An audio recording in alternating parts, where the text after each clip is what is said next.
कर्मचारी संघ हरियाणा के बैनर तले आज कर्मचारियों ने प्रदर्शन करते हुए हरियाणा प्रदेश कांग्रेस अध्यक्ष चौधरी उदयभान के होडल स्थित निवास पर अपनी मांगों को लेकर के उनको एक ज्ञापन सौंपा।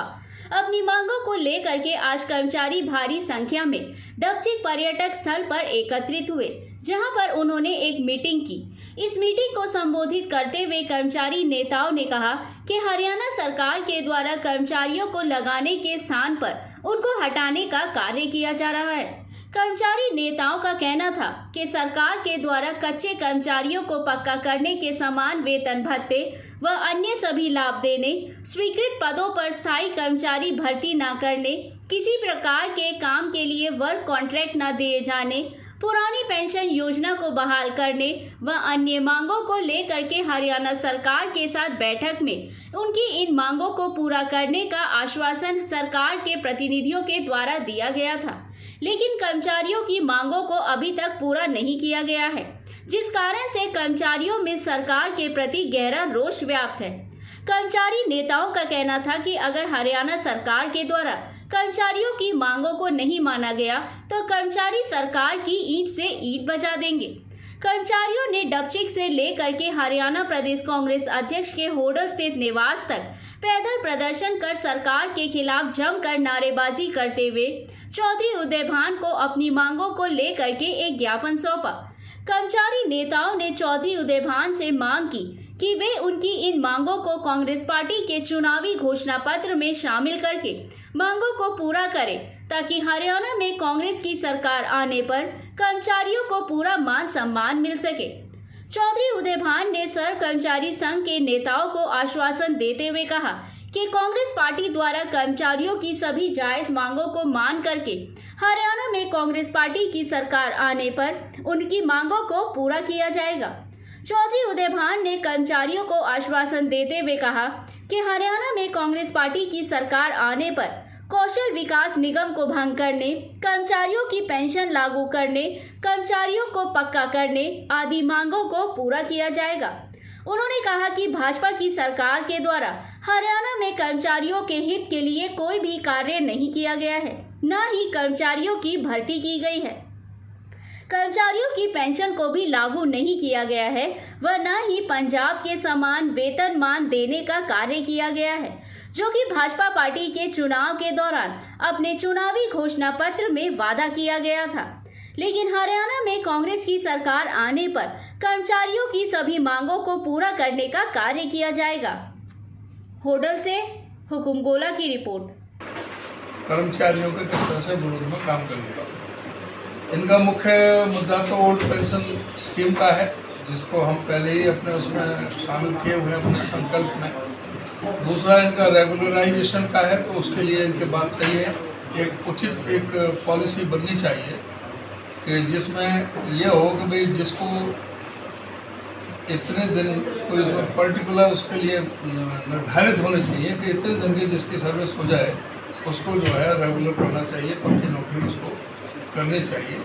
वो भी इनका एक बहुत ही उचित मांग है।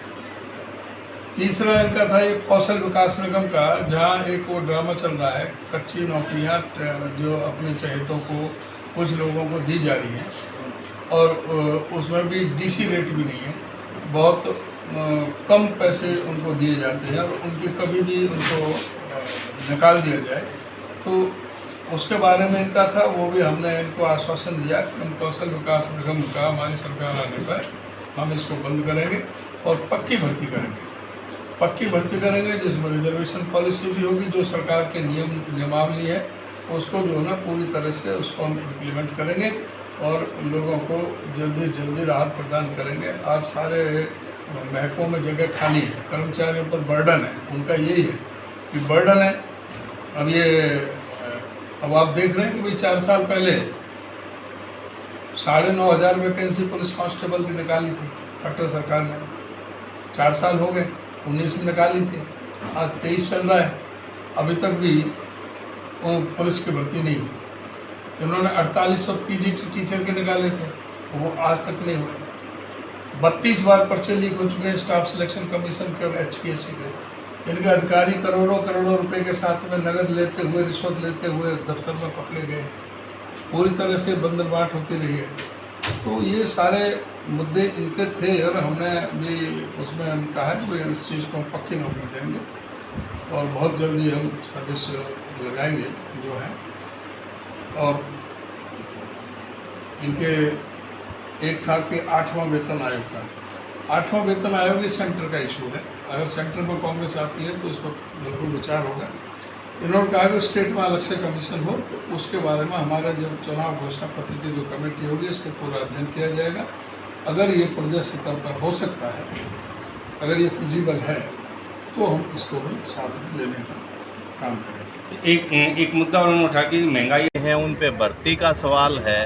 हरियाणा सरकार ने कौशल रोजगार निगम में के जरिए से जो रेगुलाइजेशन की प्रक्रिया थी और जो भर्ती करने का काम था वो सब बंद कर रखा है और उसमें अपने चहेतों को जो है वो अवसर दे रहे हैं और सारा काम केवल और केवल मुख्यमंत्री के दफ्तर से होता है।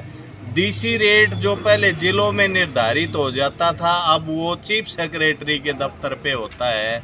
पेंशन कर्मचारियों को मिल नहीं रही है, बहुत बड़ी मांग है प्रदेश के कर्मचारियों की, जिसमें पुरानी पेंशन बहाल करने की मांग है।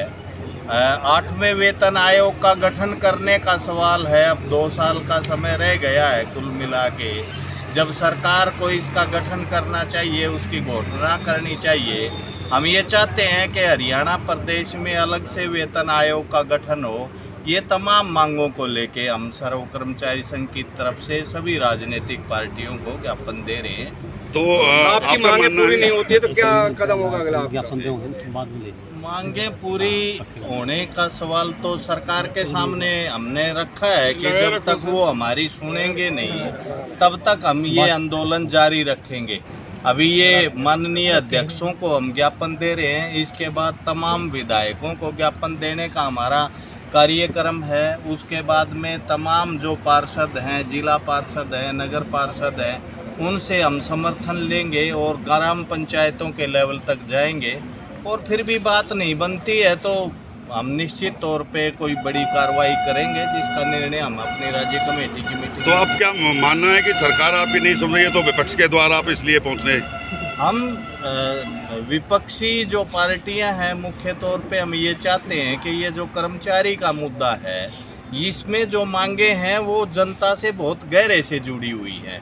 हम ये चाहते हैं कि उनके घोषणा पत्र आते हैं, उनके अपने भाषण हैं, लोगों के बीच में जाते हैं, लोगों का प्रतिनिधित्व करते हैं, तो उनके मुंह से भी ये चीज़ आनी चाहिए। पार्टियों को इन इशू के ऊपर बोलना चाहिए। कर्मचारी अकेला कोई अलग से वर्ग नहीं है, वो भी जनता का हिस्सा है।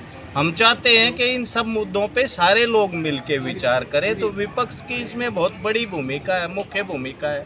तो इस ढंग से हम जो है सबको। आज कौन कौन से कर्मचारी ने भाग लिया है? हाँ जी, आज कौन कौन से विभाग के कर्मचारी ने भाग लिया है? सर्व कर्मचारी संघ प्रदेश के सारे विभागों के कर्मचारियों का जो है संगठन है, तो सारे विभाग। BB24 धन्यवाद।